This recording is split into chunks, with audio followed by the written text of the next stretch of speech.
speeches of Sardar Vallabhbhai Patel, we were facing a situation of shortages in every front. Shortages in food items, shortages in clothing.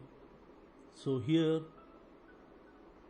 Sardar Patel speaks that imploring people that 5 years they should somehow persevere and do their best to increase the production. 5 साल तक जमकर काम करिए। हमारे उद्योग मंत्री doctor Shyama Prasad Mukherjee ने मुंबई के उद्योगपतियों की एक कॉन्फ्रेंस बुलाई है। जो कॉन्फ्रेंस बुलाई है उसमें तय करने का मामला ऐसा कठिन है कि उसमें उन्होंने मेरी मदद मांग ली और मैं इनकार नहीं कर सका, क्योंकि बंबई में जो उद्योगपति रहते हैं उनके हाथ में काफ़ी ताकत है। वे सारे हिंदुस्तान के कपड़े की मांग को पूरा कर सकते हैं। आज जैसा हमने अनाज के बारे में राशनिंग कंट्रोल वगैरह का एक फैसला किया है, इस प्रकार कपड़े के बारे में भी क्या करना चाहिए, यह भी एक बड़ा विकट प्रश्न है। अनाज के बारे में जो हमने फैसला किया वह कई लोगों को नापसंद था और अभी तक उसकी चर्चा चल रही है कि हमने ठीक किया या नहीं ठीक किया। लेकिन कपड़े के बारे में कुछ हमारे हाथ की बात नहीं है, उसमें हमें मदद चाहिए। आप जानते हैं कि हमारे हिंदुस्तान में आज ऐसी हालत है कि खाने के लिए जितना अनाज हमको चाहिए वह पूरा पैदा नहीं कर सकते। पैदा करना चाहिए, लेकिन आज ऐसी स्थिति नहीं है कि हम उतना अनाज पैदा कर सकें। और अभी तक हम अपना पूरी कोशिश कर रहे हैं। आप जानते हैं कि हमारे हालत क्या है, वह पूरा पैदा करना चाहिए, लेकिन आज ऐसी स्थिति नहीं है। इसलिए हमको बहुत तकलीफ होती है और बाहर से मुल्कों से करोड़ों के अनाज लाना पड़ता है। उसका दाम भी बहुत देना पड़ता है, क्योंकि बाहर के मुल्कों के लोग हमसे काफ़ी दाम लेते हैं, जो आज अपने यहाँ का दाम है वह नहीं, लेकिन बाहर भेजने के लिए उसमें से काफ़ी नफ़ी लेके दाम देते हैं। तो हमको बड़ा नुकसान होता है।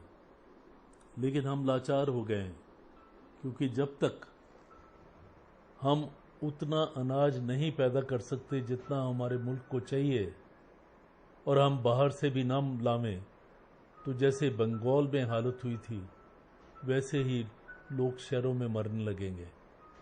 यह तो हम बर्दाश्त नहीं कर सकते। हमने हिंदुस्तान के टुकड़े किया जाना कबूल कर लिया।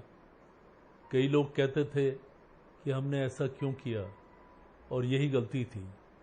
मैं अभी तक नहीं मानता कि हमने कोई गलती की, और मैं यह भी नहीं मानता कि हमने हिंदुस्तान के टुकड़े करना मंजूर अगर नहीं किया होता तो आज हालत मैं समझता हूं कि उससे बहुत बुरी होने वाली थी, बल्कि अनेक टुकड़े हो जाने थे। इस बात को गहराई से आपको लेना चाहिए। मेरे सामने वह सारा चित्र है कि किस एक साल की गवर्नमेंट चला पाए थे। यदि हमने यह चीज़ कबूल ना की होती तो क्या होता, परंतु यदि यह सारा बयान मैं आपको दूंगा तो बहुत समय निकल जाएगा, इसलिए मैं नहीं दूंगा। लेकिन आप इतना विश्वास रखें कि जब मैंने और मेरे भाई पंडित नेहरू ने यह कबूल किया कि अच्छा ठीक है, यदि टुकड़ा करना ज़रूरी है तो इसके बिना मुसलमान नहीं मानते तो हम भी तैयार हैं, क्योंकि जब तक हम परदेशियों को ना हटा दे, विदेशी हुकूमत ना हटा दे, तब तक दिन प्रतिदिन ऐसी हालत होती जाएगी कि हमें साफ तौर पे दिखाई दिया कि हमारे हिंदुस्तान में भविष्य नहीं रहेगा, परिस्थिति काबू से बाहर चली जाएगी। इसीलिए हमने सोचा कि अभी तो 2 टुकड़े से काम ठीक हो जाएगा, तो वैसा ही कर लो। हमने मान लिया, लेकिन इसमें भी बहुत प्रॉब्लम्स आई। प्रॉब्लम्स तो हर चीज़ में आती हैं, तो उसको हम किसी तरह से भी अपना सॉल्व करने की कोशिश करते हैं। सोचा हम अपना घर संभाल लेंगे, लेकिन हमने यह बात नहीं सोची, यह उम्मीद नहीं मानी थी कि हम शांति से अपना काम करेंगे और दूसरे हमें तंग नहीं करेंगे। उसमें हमारी गलती रही। कई लोग ऐसा ख्याल करने लगे कि यह आज़ादी चलने वाली चीज़ नहीं है। यह आज़ादी तो हमने ले ली, लेकिन महीना 2 महीना या 3 महीने में ख़त्म हो जाएगी। कई परदेसी लोग मानने लगे कि हम तो भाई पहले ही कहते थे, क्योंकि इनको आज़ादी दे दी तो ये काम कैसे चलाएंगे, इनको आज़ादी हजम नहीं कर पाएंगे। कई अंग्रेज़ लोग ऐसे भी थे जो समझते थे कि हम हिंदुस्तान का किनारा छोड़कर जाएंगे तो बम्बई की बंदरगाह पर लोग आएंगे और कहेंगे तुम इस देश से मत जाओ, इधर ही रहो। वे मानते हैं कि हमारा राज नहीं चला सके, तो अब वे हमको नहीं यहाँ से निकालेंगे, ऐसा ये सोचते थे। लेकिन मैं समझता हूँ कठिनाइयों को किसी न किसी तरह से हल निकल जाता है। 16 जनवरी 1948 को बम्बई में दिए गए सार्वजनिक भाषण से ये अंश है। इसके बाद जब पंजाब का टुकड़ा हुआ और बंगाल का टुकड़ा हुआ, तो बंगाल में तो गांधी जी बैठे थे, उन्होंने वहाँ की हालत संभाल ली, उम्मीद से भी कहीं अधिक अच्छी तरह से संभाली। उनको उससे दुनिया पर बहुत असर पड़ा, हम पर भी असर पड़ा, मुल्क पे भी असर पड़ा। लेकिन पंजाब में हुआ जो हुआ वह बहुत बुरा हुआ, क्योंकि पंजाब में दोनों तरफ से सरहदी प्रांत हैं। इन दोनों प्रांतों में जो खवारी हुई, जो अत्याचार हुआ, वह इस प्रकार का हुआ कि जिसका बयान करने में हृदय फट जाता है। तो यह सब जो कुछ हुआ उसकी चोट हम लोगों को बहुत लगी, और एक जिंदा आदमी के सिर पर जब घाव पड़ता है या जख्म लगता है तो उसमें से खून निकलता है और जख्मी को बेहोशी आ जाती है, वह चक्कर खाकर गिर जाता है। इस तरह से हिंदुस्तान का भी हाल हो गया। पंजाब तो हिंदुस्तान का सर है, और जब सर पर घाव पड़ा तो उससे बहुत खून बहा। इस तरह खून निकलने पर हमारा देश भी गिर पड़ा, और उसको सब तरह से उठाने की हम पूरी कोशिश की और अभी भी कर रहे हैं। हिंदुस्तान को उठाओ, तो हमने हिंदुस्तान को एक तरह से बांध तो लिया। अब हमारी कोशिश है कि हिंदुस्तान को उठाएं। इसको उठाने की कोशिश में यदि आप लोगों का साथ मिल जाए तो अभी भी हमारी उम्मीद है कि हमने कुछ ज़्यादा नहीं गंवाया, क्योंकि हमारा इतना बड़ा मुल्क है। इस मुल्क में कई सदियों से हमारी हुकूमत तो नहीं थी, हम लोग छिन्न भिन्न थे, यहाँ परदेसी हुकूमत ही चलती रही। अब करीबन 1000 साल के बाद यह मौका आया है। 80% लोग हमारे हिंदुस्तान में, उन सब को मिलाकर हमने एक कर लिया है। 15 अगस्त के बाद हमने यह काम तो किया और एक तरह से बहुत अच्छा काम हुआ। उस काम को से हमारी गिरी हुई प्रतिष्ठा फिर हमने प्राप्त होने लगी और दुनिया देख रही थी। देखकर जो सोच रहे थे कि इन लोगों पर बोझा पड़ा है, ये कैसे इनको संभालेंगे। हिंदुस्तान की वर्तमान सरकार की जगह यदि कोई दूसरी सरकार होती तो क्या करती, यह भी दुनिया जानती है।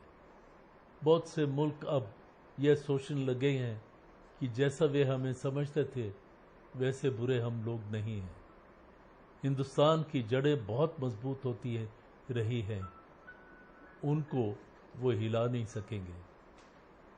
4 महीने में 2 प्रांतों के टुकड़े किए और कई प्रांतों में प्लेबिसाइट लिया।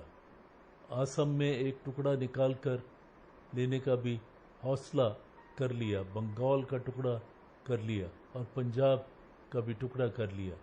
उसके साथ साथ इन 4 महीनों में पाकिस्तान और हिंदुस्तान के बीच सारी पुरानी मिल्कियत भी हमने हिस्सा बांट कर लिया। अब एक कुटुंब में यदि मिल्कियत का हिस्सा करना है तो वह 2 भाइयों के बीच भी यह काम एक दिन में नहीं हो जाता और उसका हिसाब किताब करना पड़ता है, उसकी जायदाद का माप निकालना पड़ता है। कभी 5 भी करना पड़ता है, कभी झगड़ा भी करना पड़ता है, कभी पंच भी बिठाना पड़ता है। यह सब निपटने में वक्त तो लगता ही है। पिछले 4 महीने में हमने न केवल ये सब ही किया बल्कि इसके साथ साथ लाखों आदमी पंजाब में एक तरफ से दूसरी तरफ लाए गए। अभी तक यह काम पूरा नहीं हो पाया लेकिन करीब करीब पूरा हो गया है। समय आया है कि इस काम में कितनी मुसीबतें आई उनका बयान मैं नहीं कर सकता। अगर मैं विस्तार से आपको बताऊं तो आपकी आंखों में आंसू आ जाएंगे। ये मैं नहीं चाहता। एक लंबा सा 60 मील का लंबा पैदल चलता हुआ जुलूस एक तरफ से दूसरी तरफ चले और दूसरी तरफ से इस तरफ आए। 10-10 लाख आदमी एक साथ, जिन लाखों बच्चों और औरतों एक तरफ से दूसरे तरफ आए, जो मर गए सो मर गए, जो जिंदा थे वो गाड़ी बैल भैंस कुछ भी लेकर चले आए। तो ये एक बहुत ही अजीब सी बात थी। थोड़ी सी पुलिस या थोड़ी सी फौज ही थी हमारे पास, उसके ऊपर मूसलाधार पानी भी बहता रहा, नीचे भी पानी था, ऊपर भी पानी था। बच्चों और औरतों तक के पास कपड़ा नहीं था, खाने का इंतज़ाम नहीं था, लकड़ी नहीं थी। 2-2 महीनों तक इस तरह लोग चलते ही रहे। तब लोगों में कालरा की बीमारी हुई और सैकड़ों हजारों लोग मर गए। तो ये भी हमने झेला। इसी हालत में अमृतसर शहर के बीच में से मुसलमानों का जुलूस उधर जाने को हुआ। अमृतसर शहर के हिंदुओं और सिखों से भरा हुआ था। सिखों ने इनकार किया कि इधर से वह मुसलमान लोग नहीं जा सकते। वह 60 मील का लंबा प्रोसेशन जुलूस अब वहाँ पड़ा था। उसमें 10 लाख आदमी थे और इन लोगों को वहीं रोक लिया और दूसरा कोई रास्ता जाने का है नहीं, था नहीं। इधर उन लोगों ने हट पकड़ ली कि नहीं जाने देंगे, उधर दूसरी तरफ हमारे जुलूसों को भी उन्होंने रोक लिया। अब उसका फैसला कौन करे। लोग गुस्से से भरे हुए थे। अपने मकान जले, अपनी बीवी और बच्चे कत्ल हो गए, अपने पास खाने पीने की कोई भी चीज़ नहीं बची थी। आंखें लाल हैं और तलवार लेकर निकल आए कि जाने देंगे, नहीं जाने देंगे। तब फौज भी यह काम नहीं कर सकती थी। फौज आखिर बंदूक चलाकर कितने हिंदुओं को मारे, कितने सिखों को मारे। तोप से हम कैसे रोकें और कितनों को मारें। तब मैं अमृतसर गया, सब सिख लीडरों को मैंने बुलाया और उनके साथ बातचीत की। मैंने कहा ये क्या हो रहा है, आप 10 लाख मुसलमानों को इधर रोक लोगे तो 10 लाख हिंदू और सिख वहाँ पर रुके पड़े हैं। उन अभागों के ऊपर पानी गिरता है, नीचे ज़मीन में पानी है, उन सब में कपड़ा भीगा हुआ है, नींद नहीं है, खाना नहीं है, हैज़ा शुरू हो गया है। इस तरह से प्रोसेशन रोक कर आपको क्या फ़ायदा मिलेगा। मैंने अनुरोध किया, बहुत कहने पर मेरी बात मैंने उनसे कहा, मानो यदि हम लड़ना चाहते हैं तो कुछ सभ्यता से लड़ें, ताकि दुनिया के लोग भी देखें कि ये लड़ने वाले बहादुर लोग हैं। आपकी तलवार यदि इस तरह कमज़ोरों पर चलेगी तो उससे क्या फ़ायदा होगा। तुम तो बहादुर कौम हो, ऐसे कौम में दुनिया में हमारी इज्जत चली जाएगी। इसलिए बहादुर सिखों, बहादुर पंजाबियों, अपना यहाँ का नाम बिल्कुल ख़राब ना होने दो। और सब इन जो मुसलमान जाते हैं जाने दो। जितने सिख लीडर थे वे समझ गए और मान गए, और तभी जितने लोग इधर थे वो उनको हमने छोड़ दिया, और ताकि उधर से हमारे लोग वापस हमारे यहाँ आ जाएं।